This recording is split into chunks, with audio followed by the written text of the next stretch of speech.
Now, on the other hand, we have the pagan influence or the Druid influence. And basically, Druids are just ancient pagans, and they had this holiday that they celebrated from October 31st to November 2nd, and it was called Samhain. Basically, it marked the end of the harvest or the start of winter or the end of summer, however you want to look at it, but it's going from the light side of the year to the dark side of the year.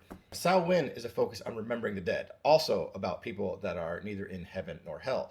And essentially, the Druids basically feared the dead in the sense that they feared that they were going to come back, screw with them, mess with their family, do all the things. One of the things that they always thought, here's a fun fact, is they thought that the dead were going to come in and specifically dwell in animals or possess animals. That is where we get the image of the black cat, because the Druids thought that anytime a cat is arched up hissing and doing its thing, is that cat is seeing and getting ready to be dwelled in by a spirit, essentially. And another tradition that we would get from the Druids is basically dressing up.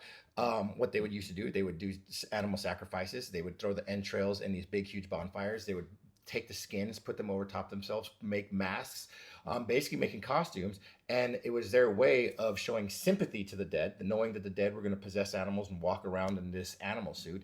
And it was basically them saying, hey, we get it. We sympathize with you. Please don't screw with us. And that's where we get modern day dressing up for Halloween. Some other cool ones that I thought were neat. Black and orange, the colors of black and orange come from the pagans. Specifically, black was meant to represent death, and orange was represented of the colors of hell. The cool one, jack-o'-lanterns, so where we carved the pumpkins, that comes from the Irish folklore of Stingy Jack. And Stingy Jack is basically known to have tricked the devil multiple times, and the devil got basically mad at him, says, you are denied going to heaven, you are denied going to hell.